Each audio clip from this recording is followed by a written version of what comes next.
Привіт! Ласкаво прошу на мій канал. Коли я тільки починала свою кондитерську діяльність, для мене основною проблемою було, як же навчитись робити ідеально рівний торт, щоб всі сторони і кути були рівненькі та однакові зі всіх сторін. Що я тільки не використовувала. Наприклад, косинець з кутом 90 градусів дуже допомагав мені спочатку. Купувала вирівнювач, який складався з двох частин і теж робив прямий кут. Але ним я так і не наловчилась працювати. Зараз вже все набагато простіше. Треба було просто набити руку, але в той час це здавалось надскладним завданням – зробити торт рівним зі всіх сторін.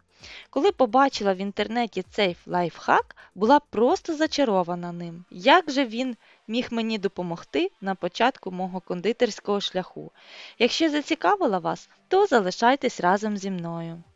Є декілька правил, яких потрібно дотримуватися в будь-якому випадку, чи будете ви користуватись цим лайфхаком, чи ні. Для того, аби торт був максимально рівний, я зазвичай збираю будь-яку начинку в роз'ємному кільці, всередині обгорнутому ацетатною плівкою. І для того, аби торт був рівненький зверху, останнім я кладу бисквітний корж, відрізаний з бисквіта з нижньої сторони, на якій бисквіт випікався. Та ще основне правило. Перед вирівнюванням зібраний торт має провести в холодильнику мінімум ніч. За цей час він має добре охолонути та стабілізуватися. Отже, мій торт вже добре охолонув. Це осінній торт фундук груша карамель, який ми вже з вами готували, і посилання на це відео з'явилось у правому верхньому кутку. Хто готував разом зі мною, то, мабуть, пам'ятають, що збирала я торт не тільки на міцній підложці, а й на тоненькій, і казала, що пізніше розповім, для чого вона мені знадобиться.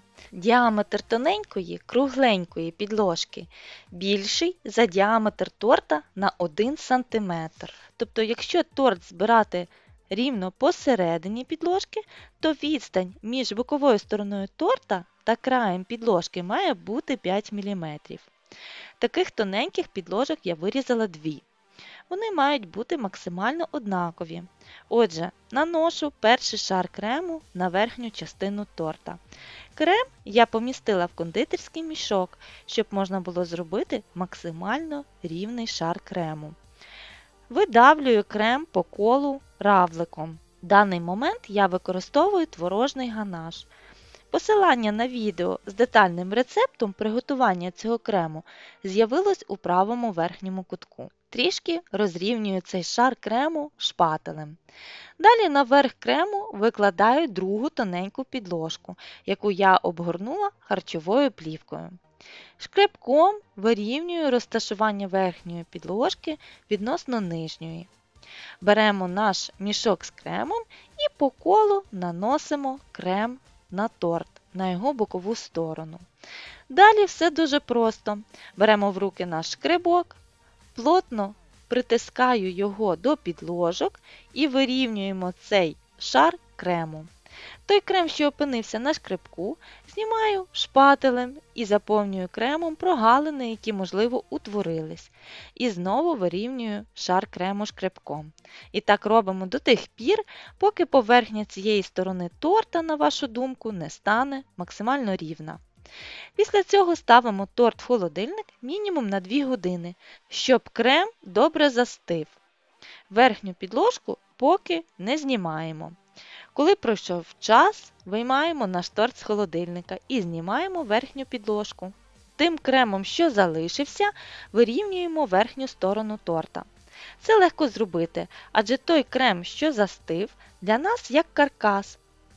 Просто заповнюємо прогалини крему і вирівнюємо шпателем. Далі я обдала шпатель кип'ятком та насухо витерла. І доводжу поверхню торта до ще більшого ідеалу. Час від часу витираю шпатель серветкою, щоб той крем, що знімається, нічого нам не зіпсував. Ставлю торт в холодильник і через хвилин 20 додаю до декору ще декілька штрихів. Золотий кундурин розвела спиртом і пензликом малюю такі симпатичні сердечка. По охолодженому торту це дуже просто зробити. Якщо крем починає братися на пензлик, поставте торт в холодильник на хвилин 10 і продовжуйте малювати. Якщо відео сподобалось, ставте пальчик вверх, підписуйтесь на канал та натискайте на дзвіночок, щоб отримувати повідомлення про нові цікаві відео. Пишіть в коментарях про свої цікаві лайфхаки, які допомагають вам в кондитерській справі чи кулінарії. Чи сподобався вам такий лайфхак? Можливо, ви вже раніше про нього чули. Бажаю успіхів в приготуванні! Не бійтесь експериментувати, головне бажання!